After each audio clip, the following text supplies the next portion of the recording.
ja siis mingi hetkes nagu holy crap, mul on elu kõige hullem aeg viimase 20 aasta jooksul oma ettevõtluses, kõige hullem, ma lihtsalt ei kujutasid ette. Ja siis vaatad kätt, täiesti sirge, endal on meeletu teotahe asju ära teha ja siis käis mingi jõnks läbi, oota, ma ei ole ju mitte midagi muud muutnud, kui ma olen lihtsalt seda magneesiumi, ma võtsin Remite'i ja seda C-vitamiini pulbrit ka, mis on täna klientide lemmikkombo, ja siis hakkasin oma vanu kliente läbi helistama, kes olid kõige suurema ärevusega, kes pidid käima iga kuu seal, et jälle maha tõmmata ja nii edasi.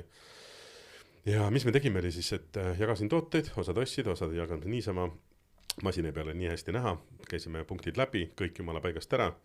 Ja tol hetkel ma siis oskasin juba laadimist soovitada, läksid laadimise peale, tulid 2-3 kuu pärast tagasi, masina peal kõik korras. Ja see oli nii huvitav kuulata, sest mõnele piisas 2-3 tilgast esimesel päeval, kui ta tundis mega suurt lõdvestust. Mõnele oli vaja 2-3 kuud ikkagi võtta suuri koguseid, et kus sa lõpuks nägid selle täiesti ära. Sest need, kes võtsid seal mingi 400-500 milligrammi päevas, nad said kõvasti paremaks, kui nad ei saanud täielikult ära ja seda oli masina peal ka näha. Ehk siis nad olid juba tagasi oma selles elu valdkonnas kõigu selle poole pealt, kuid jah, ja no peale seda oli see, et täiesti all in.